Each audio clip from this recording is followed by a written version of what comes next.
أعوذ بالله السميع العليم من الشيطان الرجيم. بسم الله الرحمن الرحيم. الحمد لله والصلاة والسلام على رسول الله العمين وبعد.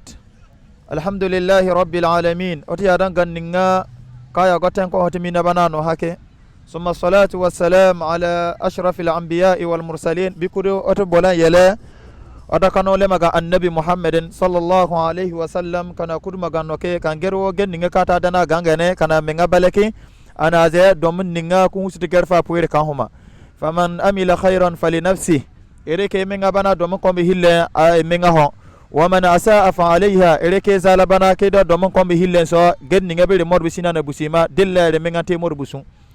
كومبو كوتا دوما كونوني هوسي يوروغا لاباري أمين نوني أقرأ نام نهوس تهينو ما الله أو يا أيها الذين آمنوا سورة الصفن بداية السورة موسى سبح لله ما في السماوات وما في الأرض وهو العزيز الحكيم يا أيها الذين آمنوا لم تكونون ما لا تفعلون يا أيها الذين آمنوا يا رغور نيغا كارا سيركا مهوسني أبا سيركا كما أجيكودو منونتا توناران كن دنيا تالها بولي miyar ba mun husu gurgata ara huti yar non sonsa mun gurgata la kadale hisabi hille mun gurgata nabiya mamma sonsa mun ne nyona gurgi husu toro bilim Allah ya ayyuhal ladzina amanu ya ragoro ninga kara siraka mun husu miya lima taquluna ma la taf'alun boyatu hokara he alqawlu kara ha mun no makwa gile arab alqawlu prisida bale boyatu alqawlu kiri se minki kwa gile alqawlu prisida bale boyatu alqawlu kiri se luke kwa gile alqawlu prisida bale boyatu alqawlu kiri se zaki kwa gile mutabane makena ya kuhusi gar ko hagu mama mutabane makena ya kuhusi gar ko hagu mama muta hal ko hada makena ya kuhusi lafi ko kuhusi gar ko hagu mama mutatane ne kena ya kuhusi gar ko hagu mama muta hasime ga ya kuhusi gar ko hagu mama muta lo samme ga ya boyatu alqawlu kara saka kubiden kwa gile boyatu alqawlu ba prisida bale والله إليكي ربا القول بلس دبالة مؤمن صفة بينه كده مؤمن بينه بيك هو سمع أو يا أيها الذين آمنوا أوفوا بالعهد إن العهد كان مسؤولا هو سيقول دولار بير أو يا أيها الذين آمنوا يا رجال نيجا كرا سرك مهوسيا أوفوا بالعهد كالقول بلس دبا إن العهد كده القول كرا تسانك كوكبيا كان مسؤولا أتما كون نيجا مهوسو متلا كدام دولة هيله كده القول كده سمينك والله اتوتان كي بليس دابما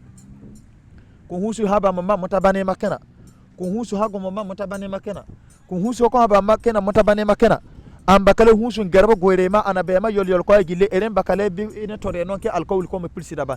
والله كده القول كوم بي هون هوسو تلا كدام دوله هيله beka husu ta hinora ma au ya ayyuhal ladzina amanu ya orogoro ninga kora sadaka ya orogoro ninga kara sadaka muhusu ya lima takuluna boyatu aranta he ma la taf'alun hokara babala ta hina munno mai hokiri do reba bana gamba irinta alqawl sanke wata ban mai hokiri babana gamba alqawl sake wata ban mai husu gargwe ma an busu ke ho irin bakale alqawl sa gange ku husu gargo mamma monta haba make ho ku husu gargo mamma monta haba make ku husu tu ten ko ha hakumunne monta haba make ho a alqawl ba bakale ba pilsi da bal husu ntil lakka ko hada a boyetu alqawl karata sana munno ke boyetu ala alqawl ko ma pilsi da bale ana bonta hino ba sura jina no aw ya ayyuhal ladzina amanu ya aragoro ninga kara sadaka muhusiya awfu bil ahdi ka alqawl pilsi da ba innal ahda kada alqawliya karata sana munno rokebiya alqawli kiri se lokiya alqawli kiri se danikiya alqawli kiri se nikiya alqawli kiri se lokiya alqawli kiri se zakiya alqawli kiri sa garwo genni ngake kwaya innal ahda kana mas'ula alqawli kama khoni ngaku husutu lakadam dolle hille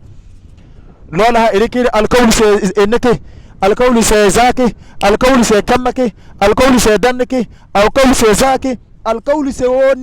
nisalo ninga ke irina tulsira baya ke tambe da ba jawaba ninga ke ta ka ga husun dolle hillemma dosi lakadala atma tile huska alqawli behebe awalata lakadama ba atma tile husu tile lakadama irikiri so alqawli se irina tulsira babe etuton ke ne ka jawaba na wo ki ya ne ka ga husu wallahi ho hiranta بك رسول هنا أو إذا ضيعت الأمانة فانتظروا الساعة rasul lema ga annabi muhammad ta hinoro ma wallahi tan ninga karatu ga ba daga amana budone irbe morsane ya ka gari wana kireme boy ba sialela irbe busu kan gari e wannan kan me boy ya sialela irbe khosan kina ya kamura ninga kina e konta ligan kon boy ba sialela irbe minna ba vocalle ube ke gere e amana mon kan ko bide ana e boy ba ana tubine wallahi rasula ko ba diga amana buroro kan ko kibide ne ko do dolle hille kiyama hutila alama be ko ay gille ayazoma wallahi ko amana budone alqawli pilsida budone fantaziru sa'a ko do kiyama hutilema aske hiriya do me amana tanna amana budone ede ko kiran gergi ba si alela gar mi ngala ta ka yore hawo an sokare den to sani yakira giki ba si alela gar mi ngafo Allah ta iri kane ko mi ngake kan ayema Allah ta iri kane ko mi ngake kan azar Allah ta iri kane ko mi ngake ko ay gilli su kiri ndige ko han ko ay gilli su kiri so bo ho ninga be ndige su kiri ne sek mi ngabane hoko hus leke ko hushire kira mere ne yama pure ko hushire gabane re yerba idan ta daga gota magar gurgi be kai su kiri bitamba annabi muhammad sallallahu alaihi wasallam nabiyama husu tun malaikan yonu ma gurgi amma na henna arziki gane abubakar sai ben busu gana Allah da nabiya mala amma annabi muhammad sallallahu alaihi wasallam aya do busu ko abubakar yayi ba apoire husu na poire kaw nabiya mata ban do man karko an ke han bota on ne seda nabiya mahal na ahal men be se hale hoble ban be ko ro harama kiso ningano annabi muhammad sallallahu alaihi wasallam abu gunninga anta tankana ka hoble ma gulli gabiri ana za abubakar bane aw no an zuko abubakar kentita ana za umar gunko me umar boyburi ni gunhane umar no abubakar umar kan annabi muhammad ke wallahi ni zukun ko ninta ansori ninga hale bina galle go umar nan galle ze bin galle go nabi man go suka abubakar ke ka umar ke bina ka ashat a hobsema ana je ana dise ambu hiyolle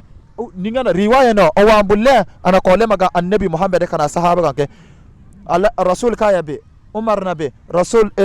abubakar nabe be rasul ta abubakar ka umar kima la tusalunna yawma izin anin na'im ni'ma ninga ku husiya boromoro nabi ku ha ni'ma ninga ku husiya koroma rasula wallahi hustoro laraman dolle hille mon kan reke hoble be angonta o so keda ana azar dumo men jozal kobano anta azar goro yono to kunto na ta kan duma dinima men aka da labane goro yono to kutana len ka yabe men ngabane Allahu akbar iri ku husiya yol seda ba make de mun non tan to kutanno make to da non yol seda ba iri ku husu duniya yol seda ba ma ibi goro to ba non ado ton non tan to kutaka ka yabe men ngabane on jira giga dosi minna hero roba video hano premier ara goro ningan kata alqawli san kana munno ka ba pilsi da bale alqawli sa aba pilsi da bale assalamu alaikum bikuru ahera homa iri ku husu so duniya yol seda ba ma ibe munno yol seda bale dosi odiga video bete tangente so gen hane puro ko hebe husu tuno o ma so jibane boya hati dede husu ta sanana do mizan none boya he okura ma husu ro ya fere ba wallahi dunya law kana dunya yusawi shay'an aw yusawi janaza aw janaha ba'udha inda Allah lama saqa Allah kafiran fi dunya wallahi kun dunya kado vinwo kuma vinza vin azabe kado kuma mizano no vinza kara yebe ka gure tamma kun duniya gure do vinza kuma ogan husu gurgibe wallahi ogan husu no bari hikan kefren to Allah bulana nami ama duniya hon a gure ni ngabana oronte diga ma kamata ma honi nga ogan gurgibe ho hihale doman kale ko kiri vinna ba doman kale to ba Allah bulene mon kan reke doman kale